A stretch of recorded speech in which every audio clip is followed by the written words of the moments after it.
ati Kenisi ubimenye ntabwo tungana. Abirirwa mu Nyakabanda bakimara gutsindwa, abafana bari kurira, abafana bari kubogoza, ariko abakinnyi bagahita bikatakatira ahantu bita mu marogi, mu makarabu, bari kumwe n'abakobwa, bari kumwe n'abagore bataye abagabo babo. Ni naho impfu za hato na hato zimwe zituruka. Abubakar Lawal, uyu mukobwa witwa Omar Naima, mu mutindeho mwumve, uyu amakuru polisi itavuze ari kuvuga i Bugande, uyu ngo ni umugore wa Mbwana Ali Samata. Ifoto mubona inyuma kuri thumbnail ni umukobwa niwe mugore wa Mbwana Ali Samata. Bikavugwa ko umuntu apfuye ntabwo yarekereshwa amagambo mabi, bikavugwa ko ngo wenda se yaba yaragiye kumureba, wenda hakaza abantu nko kumureba aho ngaho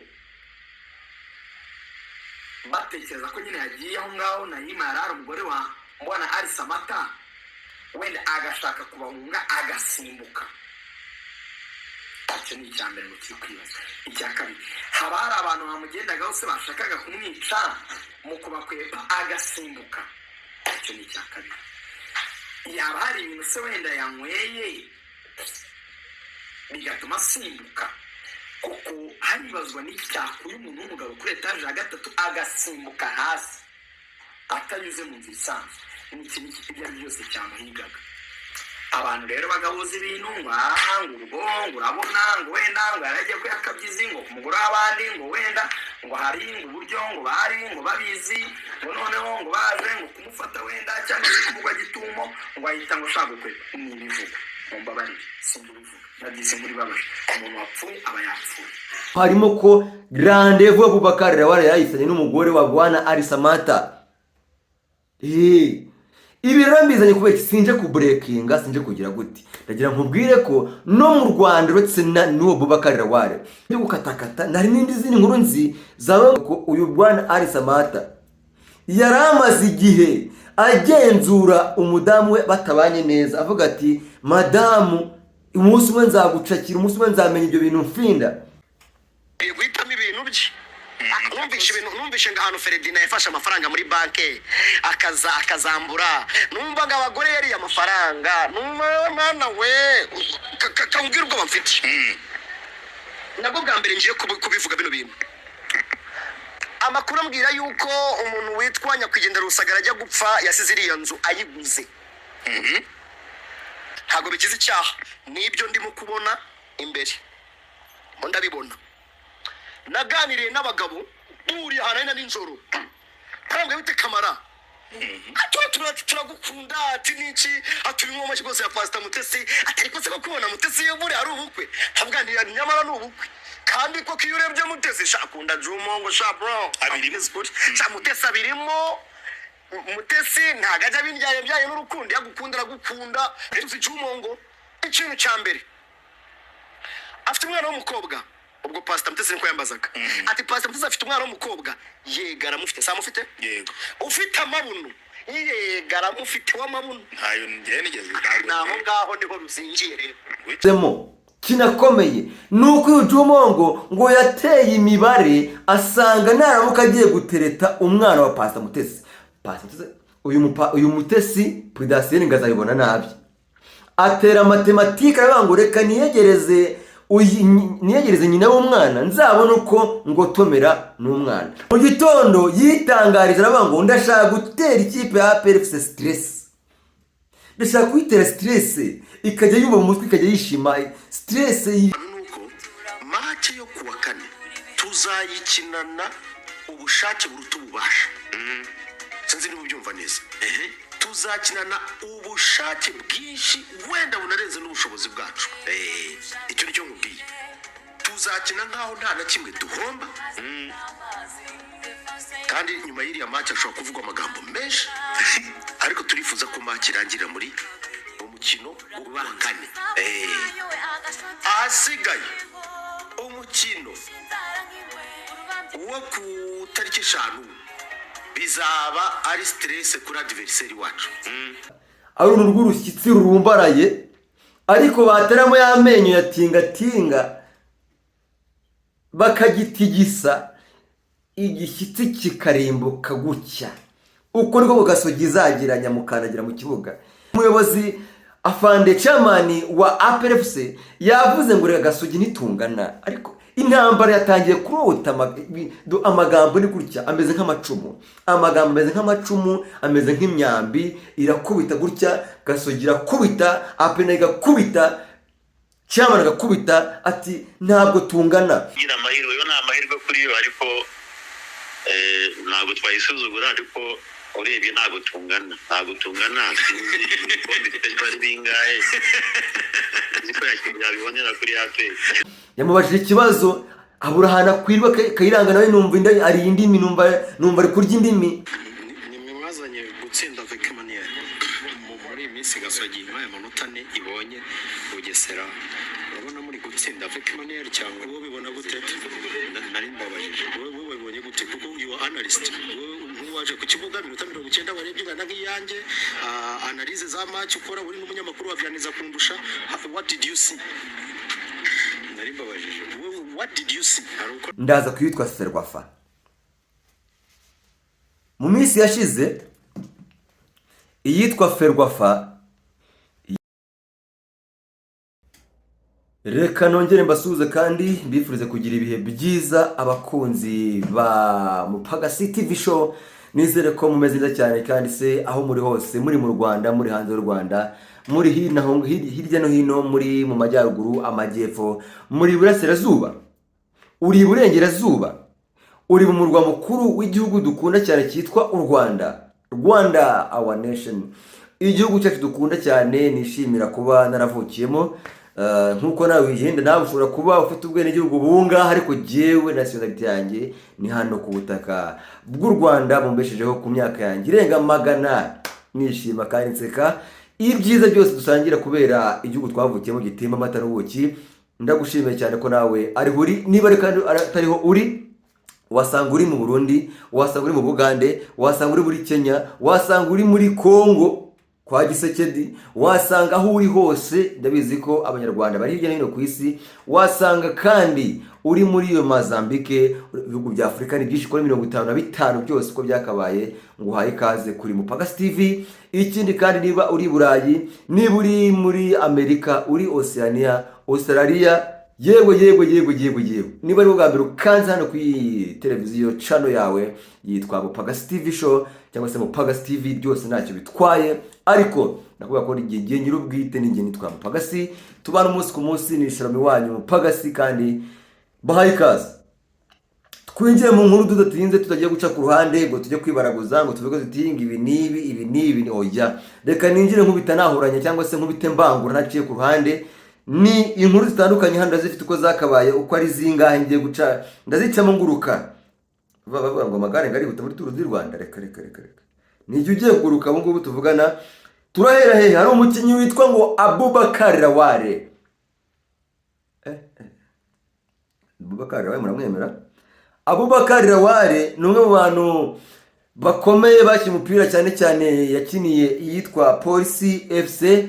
Ni umukinnyi wagiye uca igikuba kubera gutazamu, yarazengereje amakipe atandukanye, ariko ubu tuvugana Abubakar Laware ntakiri ku butaka bwa hano ku isi, ntakiri mu buzima busanzwe, ntakiri mu muntu hagihumeka umwuka w'abazima. Mbere yuko mvuga byinshi, ndihanganisha inshuti ze, ndihanganisha abakinnyi bagenzi be, ndihanganisha abatoza bamutoje, ndihanganisha igihugu cye, ndihanganisha abavandimwe, ndihanganisha ababyeyi be. Ariko nanone uyu Abubakar Laware waguye mu gihugu cy'Ubugande, Abubakar Laware kurupfu ni Gikenya. Nahoze mbona umukobwa ejo ngo witwa Brian witabye Imana azize impanuka, mbega umukobwa w'ikizungerezi mwiza cyane, umukobwa uteye neza, usa neza, ariko ruramuhitana. None ngo na Abubakar Laware nawe ruramujyanye. mu nkuru zitandukanye ziva mu gihugu cya Uganda zivuga ko Abubakar Lawale yagize gutya agasunikwa cyangwa se agahubuka hejuru y'itaje ya gatatu akikubita hasi. Rero bakumva inkuru z'umuntu ufite anahuriye n'u Rwanda igihe wa mukobwa kwa makuza yikubitaga hasi azira umusore wa mwanzi. Ubu tuvugana rero Abubakar Lawale mu nkuru z'urupfu rwe haravugwamo n'igitsina gore uwahoze ari umugore wa Bwana Ali Samata. Ndagira ngo mbanze mbere yuko ngira ibyinshi vugaho mbanze nkumvisha uwitwa Rugaju asobanura ibya Abubakar Lawale n'urupfu rwe, maze nanjye nze nducamo nkubwire nanaburire n'abakinnyi bo mu Rwanda, nanaburire n'abasportif n'abatlete bo mu Rwanda, ndaje mbaburire mwese ko mwakabaye. Abirirwa mu Nyakabanda bakimara gutsindwa, abafana bari kurira, abafana bari kubogoza, ariko abakinnyi bagahita bikatakatira ahantu bita mu marogi, mu makarabu, bari kumwe n'abakobwa, bari kumwe n'abagore bataye abagabo babo. Ni naho impfu za hato na hato zimwe zituruka. Yitwa Rugaju Rigani asobanura mu kotinge mugenzi wacu kuri televiziyo na radio Rwanda, ubwo ni kuri RBA hafi yawe. Rugaju Rigani asobanura avuga ati nyamuna. Yitwa Rugaju Rigani asobanura urupfu rwa Abubakar Lawale. Abubakar Lawale, uyu mukobwa witwa Omar Naima, mu mutinde wo mwumve, uyu amakuru polisi tavuze ari kuvuga i Uganda, uyu ngo ni umugore wa Bwana Ali Samata. Ifoto mubona inyuma kuri thumbnail ni uwo mukobwa niwe mugore wa Bwana Ali Samata. Bikavugwa ko umuntu apfuye ntabwo yarekereshwa amagambo mabi, bikavugwa ko ngo wenda se yaba yaragiye kumureba, wenda hakaza abantu nko kumureba aho ngaho batekereza ko nyine yagiye aho ngaho Naima yarari umugore wa Bwana Ali Samata, wenda agashaka kubahunga agasimbuka. Icyo ni icya mbere ngo kiri kwibaza. Icya kabiri, haba hari abantu bamugendagaho se bashakaga kumwica mu kubakwepa agasimbuka. Icyo ni icya kabiri. Yaba hari ibintu se wenda yanyweye bigatuma asimbuka, kuko haribazwa n'iki cyakuye umuntu w'umugabo kuri etaje ya gatatu agasimbuka hasi atanyuze mu nzira isanzwe. Ni ikintu ibyo ari byose cyamuhigaga. Abantu rero bagahuza ibintu ngo urugo ngo urabona ngo wenda ngo yaragiye kuyakabyizi ngo ku mugore w'abandi ngo wenda ngo hari ngo uburyo ngo bari ngo babizi ngo noneho ngo baje ngo kumufata wenda cyangwa se kumugwa gitumo ngo ahita ngo ashaka kwe. Ni ibivuga mu mbabarire simba bivuga nagize muri babaje umuntu wapfuye aba yapfuye. Uwo yitwa Rugaju Rigani akaba umunyamakuru twemera dukunda, umusenguzi, akaba n'umunyamakuru rwose. Ngenda mutse mvuze ko Rugaju Rigani rimwe mu banyamakuru beza twigeze tugira mu mateka y'u Rwanda, ntabwo n'abacina amabere. Asobanura avuga ati uyu Abubakar Lawale nubwo polisi tatangaje ngo ivuge ngo uyu Abubakar Lawale yazize iki nyirizina tara igikora iperereza, ariko harimo ko rendez-vous Abubakar Lawale yayifanye n'umugore wa Bwana Ali Samata. Ibi rero mbizanye kubera sinje kubreakinga, sinje kugira gute. Ndagira nkubwire ko no mu Rwanda uretse n'uwo Abubakar Lawale hari abakinnyi benshi, hari abasportif abatlete benshi biha kurangiza match cyangwa se biha gufata ubuzima bwo hanze y'ikibuga nk'ubutafite agaciro. Ngaho match irangiye abayikojeje hehe izumbuza Nyakabanda, abayikojeje Gatsata. Ndabazi match irangira saa 1 saa 2 mugahurira mu kabari, ari akabakaba inyuma za Nyasha akabakaba. Ndashaka kugira ngo n'ababurire kuko bano bakobwa muba muri kumwe mu matara y'umutuku n'icyatsi kibisi ntiwamenya ngo ni bande baragenzwa n'iki. Ntumva ko se bwa uyu baba yakwigendera Abubakar Lawale ariko uzi gupfa baba ngo yaragiye kureba inshoreke, uzi kwita Imana baba ngo yaragiye kureba umugore wundi mugabo umukobwa nge nabanga Imana imwirukuri dashita, ariko yagira ngo ntanga ubutumwa bukomeye cyane. Nirengagije ibyo Rugaju avuze atangaje nawe akura muri ku makuru y'ibinyamakuru byo muri Uganda. Bakinnyi bacu turacyabakeneye, bakinyi bacu turacyabashaka. Rangiza shaka umugore wawe umwigengeho kandi umubere royo, umugumane mubane umwe kuri umwe. Nicyo bano bakinyi bakomeye bakora ba Messi arakubwira ngo jewe na Rukuzo ni imyaka magana ngahe sinca ku ruhande. Niba mbona kariyeri yayo mara igihe. Ba Cristiano avuga ati ni Cristiano uri kumwe na Rodriguez. Georgina Rodriguez. Urumva?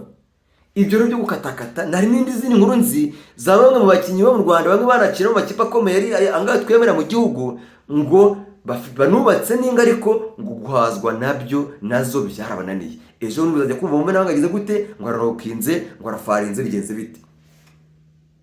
Baravuga ngo nyakwigendera, ugomba kuvuga ngo nyakwigendera yari umuntu ugira neza, umutima mwiza, yari nyakwigendera. Ariko rimwe na rimwe tujye tunagira dutange n'inama, dutange n'ubutumwa, tuve ngo niba ari inzira ya siporo, va muri siporo usanga umudamu wawe, va muri siporo usange sheri wawe, apara gukatana ibaze nk'urwo. Namakuru hari rero tubikesha ibinyamakuru bitandukanye nanakotinga ijwi rya Rugaju, kuko Rugaju n'umuntu ukomeye, n'umuntu umunyamakuru mwiza, umunyamakuru dufatiraho icyitegererezo uzi gucukumbura. Harimo kuvuga ko uyu mugabo yazize kujya gushaka bariro, ndetse hari n'ibindi bivugwa ko bitaranemezwa ko uyu bwana Ali Samata yaramaze igihe agenzura umudamu we batabanye neza, avuga ati madamu umunsi umwe nzagucakira, umunsi umwe nzamenya ibyo bintu mfinda. Bivugwa yuko rero ngo yamukurikije intumwa, akamukurikiza ingenza za maneko ze, kugeza igihe haje bya bigabo ngo bifite ibipinyo by'ibibawusa bikavuga bati umujura wa Nyibaga ndamucaki. Ibi rero bitanga isomo ko n'ikindi gihe bidakwiye ko umuntu agira atya agaca inyuma uwo bashaka cyangwa se agatereta. Kandi ibyago biri ku mugabo utereta umugore w'undi mugabo. Ibyago biri ku mugabo utereta umugore w'undi mugabo. Nyamuneka rya kagabuye, abakobwa barahari. Wowe niba uri umusore, shaka umukobwa umwe mwiza, umutakaza imbaraga zawe zose, nakwemerera umugira umugore, nakwangira. Ni nacyo Bibiliya iravuga ati niba washegeye umuntu mufata umurongore. Ntabwo mufata umusambanyi, ni mufata umurongore. Kurongora turabizi ko ari ukuzana umugore, kanaka yarongoye, ni kuvuga ngo kanaka azanye umugore. Niyanga kanongo ko umurongore ukamugira umugore, baruzuye n'uburo buhuye. Shaka undi. Izo nkuru nzivaho rero nyivuga ku nkuru rero zifitano zihuriye n'ingo. Reka nikoze muri zino ngo, nikoze muri showbiz ho gake, nikoze mu nkundo z'uwitwa ngo Pastor Mutesi, maze mzana witwa Kamarade, wumva ukuntu akiri nk'umurizo. Uwitwa Kamarade ndagira ngo ngire icyo mvuga ariko Kamarade amaze kuvuga. Guhitamo ibintu bye. Numvishe ngo ahantu Ferdinand yafashe amafaranga muri banke akazambura, numva ngo abagore yari amafaranga, mwana we kambwira ubwo bamfite. Nabwo bwa mbere ngiye kubivuga bino bintu. Amakuru ambwira yuko umuntu witwa Nyakwigendera Rusagara ajya gupfa yasize iriya nzu ayiguze. Iriya Mutesi abamo. Buriya iriya nzu ngo ni ya Pastor Mutesi. Wow. Niba wibuka neza, mu minsi ishize Rusagara yujuje niba ari umwaka apfuye, uwitwa Pastor Mutesi yacicikanyije video kuri status ari kumwe na Ferdinand afatanye mu kiganza, yandika amagambo ngo nta kintu utakoze mu buzima bwanjye, wagiye icyari kikuzanye mu buzima bwanjye waragikoze, ntacyo mushinza. Bw'ikintu umwe iyungikanya mu cyundi,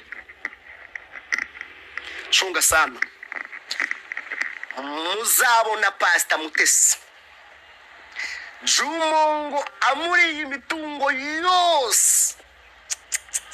Ibi ndabivuze ninge Kamarade, ntago bikize icyaha, nibyo ndimo kubona imbere, ndabibona.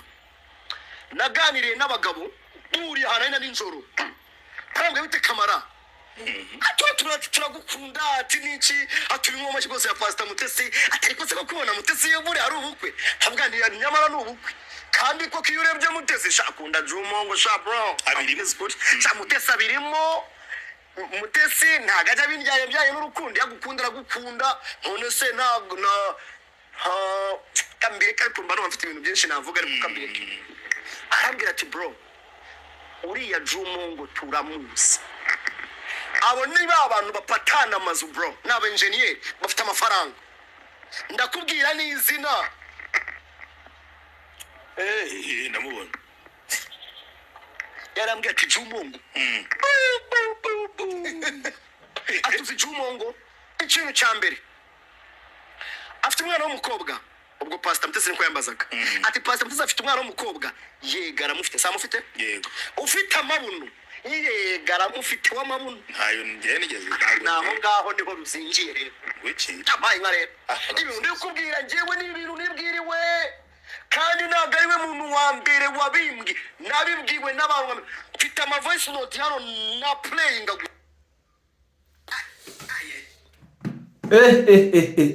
uwo mugabo mwumva ni umwe mu bagabo, ni umusore rwose, ariko nawe ibyo yivugisha afite kambyihorere iby'ingozi, reka mbyihorere. Uyu kamarade asubiyemo ibintu nigeze kuvuga ndi ku kinyamakuru kimwe na hano kuri Mupaka TV, narabivuze mu biganiro byabanje, ndetse no kuri DSTV Rwanda nabisubiyemo, mvuga buryo ki uyu Jumongo gahunda afite ari ukurangiza imitungo ya Pastor Mutesi. Ikindi rero numvisemo kinakomeye ni uko uyu Jumongo ngo yateye imibare asanga naramuka agiye gutereta umwana wa Pastor Mutesi. Uyu Mutesi Prudacine ngazayibona nabi, atera matematike aravuga ngo reka niyegereze nyina w'umwana nzabona uko ngotomera n'umwana. Bavuga ngo iki mu Kinyarwanda? ngo ukubise mbwabashaka shebuja. Bugira ngo iki? Ugize ikintu ashaka gutwara ngabashaka shebuja. Mu makuru hari rero na kamarade yahamije nuko uyu Jumongo, ku bantu bavuga ngo ubukwe bwa Jumongo ngo na Pastor Mutesi ni Ferdinand muri rwa Ferdinand, ngo gahunda afite ni ugukora ubwo bukwe, yarangiza ngo buriya atagiti ngo ni umwana ufite ngo nyashi, ngo Pastor Mutesi afite ngo umwana afite nyashi, niho Jumongo atagitinze. Ariko nanjye radari zanjye Mupagasi ndashaka kubwira ko zakuruye yuko hari imigambi uyu Jumongo na Pastor Mutesi bapanze ngo yo kugira ngo bapange icyitwa ubukwe, bitwerereze, nibamara kwitwerereza ngo bahite bagira guti bavuga ati yakana karanyanze nanjye naramwanze, ngo birire ibiceri by'intwererano. Ayo niyo makuru ari hanze hanga. Bakristo bavandimwe namwe Abasilamu, nagira ngo mbabwire ngo ibi by'iyi couple ya Pastor Mutesi na Jumongo bikomeje kuba agaterera nzamba cyane. Mu kintu ngo witwa Ferdinand yatagitinze, ngo harimo ikamyo yahowo ngo ya Pastor Mutesi afite imuverisa, avuga ati iyi nayo igomba kuba iyanjye, nanjye nkitwa boss w'ikamyo. Iyo kamyo rero nubise baravuga ngo niyo ngo yari igiye kugonga Bosco Impaye. Izo ni fununu iyo bita ngo zandari. Ubwo ko nagaciye mabwira ngo ese iyo maze kuvuga ibintu nk'ibi ngibi ntangiramo n'isomo, nitangiye n'inama, uzikurikije akazikurikiza, utazikurikije kazi yake. Nubona umuntu akoze ubukwe n'umugabo wa mbere, akoze ubukwe n'umugabo wa kabiri, akoze ubukwe n'umugabo wa gatatu, uwa kane, ibyo bintu ubundi aba ari ibiki? Nibyo da, nta muntu inzira ntibwira umugenzi. Ushobora kugikunda umuntu uzi ko muzarambana pya, n'ubundi na business ujya kubona ukabona iya mbere irahombye, iya kabiri irahombye, iya gatatu irahombye. Ariko je niyumviye umuntu twe ngo ni Liliane uba kuri YouTube umeze nk'umudamu ukuze rwose, uba kuri YouTube avuga ati Pastor Mutesi ni umutekamitwe, uyu mugabo n'uyu mugore ni umutekamitwe, ikintu abashaka ni ukurya amafaranga y'abantu cyane cyane aba diaspora, ababeshya ko ari ikintu kigiye kuba, ati yabeshya ko agiye kugura kamera, abeshya ko agiye gushinga YouTube channel, ntayivugiraho, iyo kamera ntihari, ndetse n'abagabo bose yagiye ashaka ko ari kugira ngo yishakire ibiceri, nta kindi kimutunze. Wumve uyu mubyeyi Pastor Mutesi ari kubanza abantu banamwanga, nta kintu akora ngo bo kukivugaho, kandi nawe kugira ngo kwemeze yuko YouTube ariho abantu ashaka kugira ngo yibera, araza bavuga ibi ngibi bakazana ibi nibi kandi akabitangaza. Rero mu magambo make bagore namwe bagabo mugire ubwenge muhumuke, umuntu ntaze ngakubeshye nk'uyu Juma ngo koko niba atagatinze kuzarya imitungo Mutesi akagira atagiti ku mwana wa Mutesi, ubu Mutesi narabivumbura.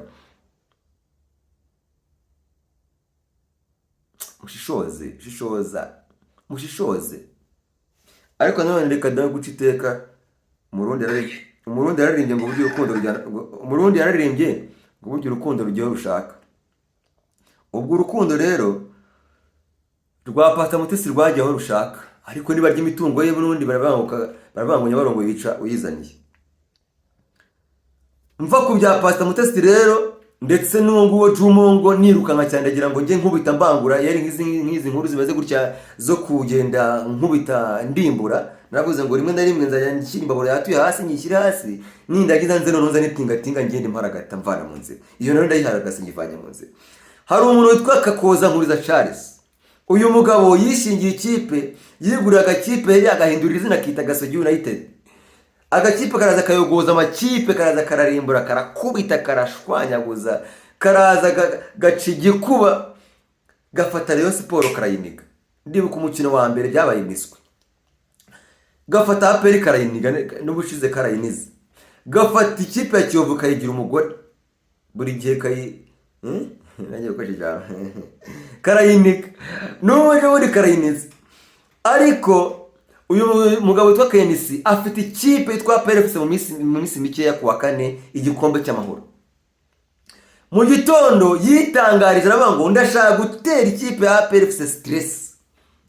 Ndashaka kuyitera stress ikajya yuba mu mutwe, ikajya yishima. Stress iri kwicanga, iri kumwe umuntu yumva afite stress tazi bimuri ameze nk'uri mu ntozi. Bamwita KNC ati nzatera ikipe ya PRFC stress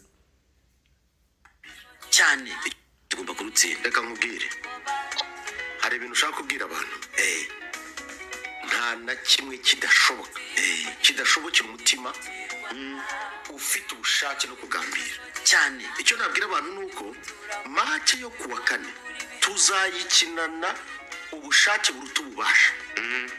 Sinzi niba ubyumva neza. Tuzakinana ubushake bwinshi wenda bunarenze n'ubushobozi bwacu. Icyo nicyo nkubwiye. Tuzakina nkaho nta na kimwe duhomba. Kandi nyuma y'iriya match ashobora kuvugwa amagambo menshi, ariko turifuza ko match irangira muri umukino wa kane. Asigaye umukino wo ku tariki 5 bizaba ari stress kuri adversaire wacu, kandi ndabateguje. Ati tuzakina na PFC nkaho nta kintu duhomba, tuzayirimbura nk'uko ibimashini bimwe by'ibitingatinga birimbura ibishyitsi. Hari igishyitsi kiba kiri ahantu, urumva ari urushyitsi rurumbaraye, ariko bateramo y'amenyo ya tingatinga bakagitigisa, igishyitsi kikarimbuka gutya. Uko niko Gasogi izagiranya mukandagira mu kibuga. Ibyo rero ngo KNC yibujije ngo tuzatera APR stress haba mu gikombe cy'abana no ku mukino w'itariki 5. Uyu umuyobozi afande chairman wa APRFC yavuze ngo rega Gasogi nitungana, ariko intambara yatangiye kurota amagambo ni gutya, ameze nk'amacumu. Amagambo ameze nk'amacumu, ameze nk'imyambi, irakubita gutya, Gasogi irakubita, APR igakubita, chairman agakubita, ati ntabwo tungana. Aganiriza BNB FM Kigali ku murongo numvaga ari kuvugana n'uwitwa umunyamakuru nemera cyane bamwita imfura yacu Jarik. Yagize ati ese nyakubahwa ko Gasogi n'ubundi isanzwe ibakura mu matwi, ndavuga mu kibuga, ikabakirigita hamwe mugatembagara mugasigara murira. Aho nizi kubushize yabakuyemo muri demi finale kubita bivuga ati muvuge mu nzira mujye ibyo bintu by'umwigira ngo muri abasirikare, ngo ikipe yambaye igisirikare, ngo ibyo ni ibiki. Ibabaza ati se ibyo bintu mwabyigize kuva ryari? Aho kuna match igiye kuzayo ntabwo izabababaza, ariko afanda barafanda bavuga ati n'ikindi gihe KNC na Gasogi bamenye ko tutangana. Uyu ni afande asobanura. ariko turirwanaho nk'abasirikare. yego ako kantu ni keza, ako kantu niko rwose afande. So ugira ngo rero ubwo wenda abakunzi ba peri by'umwihariko barabyumvishe ko mwiteguye, ndetse n'abakunzi umupira w'amaguru muri rusange. Ubwo wenda nino mikino y'abantu bavuga ati se wenda si myinshi, nabonye n'umufana wanditse ati Rwanda Premier League ibintu dukoze ni ibiki, dufite match ikomeye ya polisi, turava gukina na polisi, dukina na Gasogire Turu. Gasogire dutangarije ko yiteguye gusezerera APR FC mu gikombe cy'amahoro nanone. Gasogi yaruga agendaga igira amahirwe, yo nta mahirwe kuri yo, ariko ntabwo twayisuzugura, ariko urebye ntabwo tungana ibikombe bitari bingahe, niko yakibonera kuri APR. Chairman wa APR avuga ati Gasogi gudutsinda na amahirwe, ariko twega kuyitsinda ni ibintu bigaragara. Tidutsinze na amahirwe, ariko twehebwe kuyitsinda ni ibintu biri obvious. Umuyobozi rero chairman wa APR kugira ngo anakwemeze reke KNC avuga ati si ikipe itagira igikombe, ikipe itagira iki mu kabati kayo nta kintu cyaba, nicyo bafite nicyo bihaye, ari igikombe bigeze kwihera muri Kigali pere KNC n'abafana ngo bihe igikombe avuga ati twakoze birarenze, reka twihe igikombe.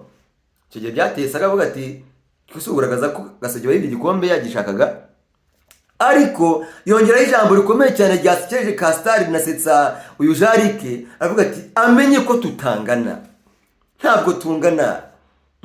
Nuko akunda umwana wari gukina na se umwana yakubita urushyi kwitama papa akarira, ariko nyine ari agashyi k'umwana kugira ngo abakine yerekane nyine iyo umwana ari gukina na se arigiye papa yiriza akiriza, ukagira umwana akagira ngo papa koko aramuhamije. Reka da avuga ati bo n'umwana itungana, ibikombe magana ngahe biri mu kabati. Undi ari aho ngaho ati KNC ubimenye ntabwo tungana. Ntambara y'amagambo yatangiye, kandi bano bagabo nuko ngo baravuga baseka, baba bakomeje avuga ati ntitungana. Ubibonera mu kibuga ko batangana koko. Ariko nanone nshimire KNC kuva yazana Gasogi muri shampiyona Rwanda, umupira urashyuha, match ijya kuba kumva nyine wayireba kumva urayikunze, spectacular, ibintu kumva biraryoshye, ukumva ni ibintu biryoheye amatwi no kubyumva, ukabirebesha amaso uvuga ati reka njye kwiraba ka derby. No kuvuga ngo ikipe yose ijya guhura na Gasogi United iba ari derby.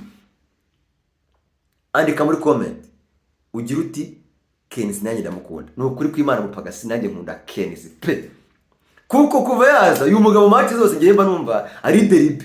Ajya guhura n'amagaju ati akumva ni derby, ajya guhura na Mukuraho za fana ati ni derby, ajya guhura na Zareyo ati ukumva ni derby. Mu by'ukuri rero mwibutse ko Gasogi ariyo kipe yonyine mu makipe asa nkaho ari ayavuba ahangaha yafunguye stade Amahoro ivuguruye. Ntukafate n'umugabo ngo umugire isina ngufi ijye kumucaho urukoma. APR mbaho ubutumwa na chairman ari kuvuga gutyo nawe ubutumwa bukugereho. Ntago Gasogi ari ikipe y'agafuka imvugo rimwe cyangwa se y'insina ngufi wacu urukoma. Ukina n'ikipe yigerera stade Amahoro ivuguruye. Ariko KNC ndabo zawe, KNC fata indabo zawe. Ariko nyivuga kuri KNC n'umwe mu bagabo bakunda gutebya cyane, ariko nanone agatebya umuntu twe Kayiranga Ephraim yamubajije ikibazo abura hana kwirwa. Kayiranga nawe numva inda ari indimi, numva ari kurya indimi. Yamubajije ati se reka yumve ukuntu Kayiranga yabajije KNC, unumve n'ukuntu KNC nawe yamuhindukiranye. Kayiranga burahakwirwa. Uretse wumve bari ku kibuga ubwo bari bamaze gutsinda ikipe ya Kiyovu, maze Kayiranga aterura ikibazo tese perezida kureba Kayiranga Ephraim te perezida ko byo bangutsinda abakipe avec manière, ati ningi utsinze avec manière. KNC yamusubije Kayiranga Ephraim agura hareba narinda akayikubira umukino wanjye ukindi nabi. So football is a mixture of emotions. It is about ecstasy, it is about emotions. Nimwazanye gutsinda avec manière muri iminsi Gasogi nk'aya manota ane ibonye Bugesera, urabona muri gutsinda avec manière cyangwa wowe bibona gute? Nari mbabajije wowe wibonye gute, kuko you are analyst, waje ku kibuga minota 90 warebye ngana nk'iyanjye, analyze za match ukora uri n'umunyamakuru wavyaniza kundusha. What did you see? Nari mbabajije what did you see? Ari uko nabibonye, uko wabibonye, that's how it is. imikino na 15 ntabwo twabibona kimwe kongera ushobora kubireba mu buryo buri tactique wowe ukabibona mu buryo busanzwe bwo kwishimisha ariko icyo nzi cyo twatsinze avec manière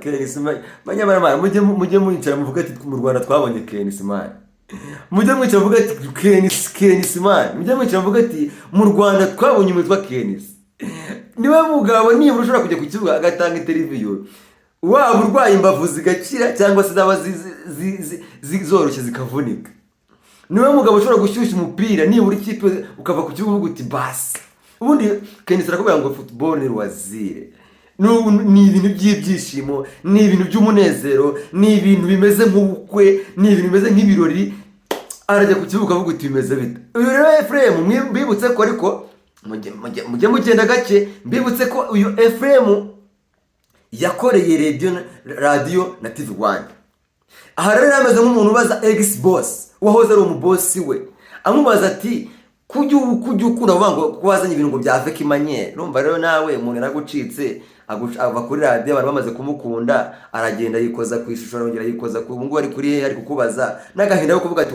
wancitse vuba indirimbo ya Riderman na Bruce Melody bati wancitse vuba aje kukubaza kubaza akujongera Kenis avuga ati wowe ubibonye ute we Ephraim ubibonye ute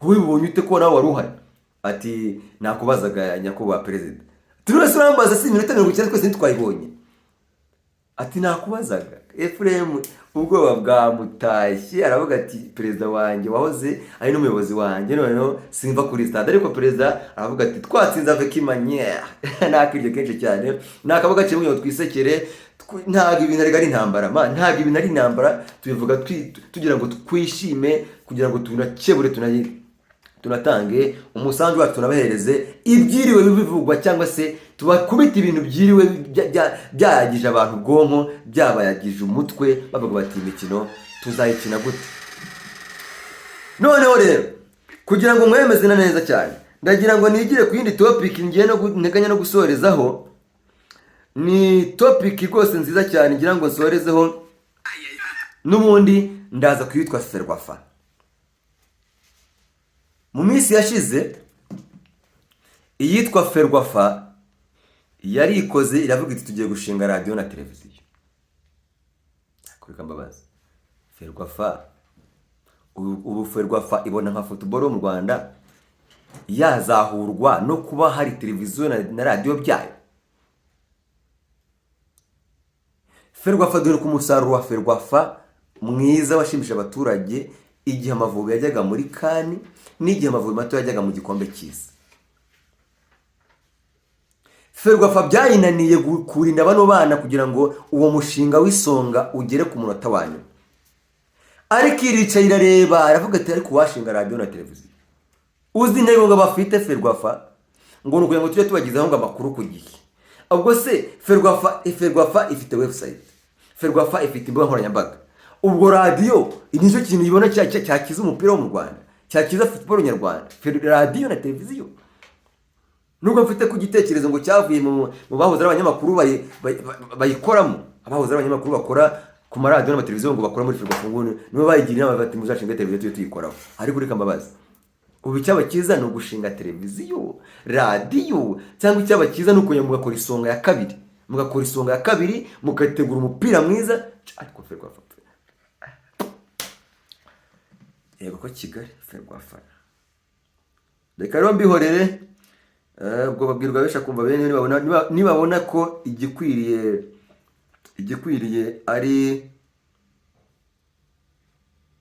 ari radio na televiziyo muzabizane tubyumve none tubyumve ubwo muzajya muhangana ba Karenzi muhangana na ba Regis nyine bavuge namwe muvuge ubwo no vuga ngo radio yajyaga tuvuga tukabona tuyisubiriza none natwe turi kuri radio tuyisubiza ubwo se radio inizabije kuvuga ati Ferwafa nziza yacu nta kuvuga ati nizavuga ati Ferwafa ntibigenda oya izabije kuvuga ati Ferwafa nziza icaruta imazi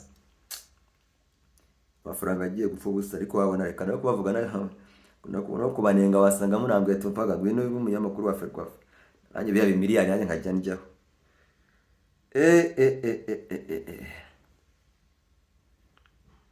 twihanganishe umuryango wa Moses Motion uherutse gukora amateka akambika ikanzu cyangwa se akambika imyambaro myiza cyane witwa John Legend you Moses Motion yagize gutya ageze i Musanze baramutega bamuteragura ibyuma.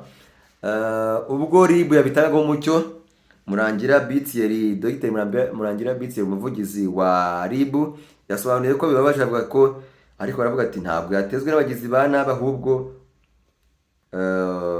yagize ati Murangira Bitieri mu itangazo yashyize ahagaragara asobanura ati birababaje ariko ntabwo yatezwe n'abagizi ba nabi ahubwo ubwo Moses yatemberaga n'imbwa ye yaciye ahantu hari ikiraro cy'intama imbwa ye yiruka ku ntama imwe abaturage barahurura babona iyo mbwa barayikubita barayica ndetse na Moses baramukubita hafashwe 3 iperereza rirakomeje. Ko si karebe kari yitwita ari y'umuvugizi koko yanyaye ariko ifite ibihumbi 18 bivuze ko maybe ko ari yanyaye reka nizere kugeza amagingo ngo ni yanyayo avuga ati spokesperson of the Rwanda Investigation Bureau RIB ababaga yuko rero Moses ngo yakubiswe n'abantu babagize nabi wapi ngo nimbwa ye imbwa ya Moses turahirwa yagize gutya ikiriha ku ntama ikiraro cy'intama abaturage bakavuga ati intama yacu imbwa irayiriye. Urumva Moses yakizaga imbwa ye abaturage nabo bakiza intama zabo rubura gica ngo maze isuku umwanje barakubita bamusiga ari intere ariko kubw'amahirwe ngo imbwa yapfuye ariko nyirayo aba muzima. Ariko ntibaba ko basanze mvuga ko kubisa imbwa bashaka shebujara baturage Moses ntabwo mumuzi ko yambika abashyitsi bacu b'igihugu bakomeye baje mu Rwanda batugana ubwo mwamuhoraga iki n'imbwa ye yo muyireka ariko wa mu makeya ariko sinamara yo ko kano kwivanga mu by'intama n'imbwa. Hanyuma rero mugira ibihe byiza nitwa Mupagasi ni Mupagasi TV show nibugeze kubona umunota ureba kino kiganiro nakubwiraga yuko ngukunda cyane nagira mumbwire ko nanagukangura kureba indirimbo ya Remedy ni umwe mu bahanzi bacu bato bakiza bari kuzamuka neza yakoze indirimbo yita ngo kirazira rero kuba wazi u Rwanda ukaruhungabanya kirazira guteranya abaturage n'ubutegetsi kirazira guteranya abaturage n'ubuyobozi kirazira kutagendera ku mahame ya kirazira y'u Rwanda kirazira gusebya bakuru b'ibihugu igihugu cyacu kirazira nyinshi cyane kirazira gutera u Rwanda kuko n'ubundi rwagusiga uri intere kirazira ni nyinshi ariko iyo ndirimbo ya Remedy irimo ubutumwa bwiza cyane wikurikire muyikunde cyane narinje kubabwira ibyiriwe ariko nanone ndabakunda cyane bye.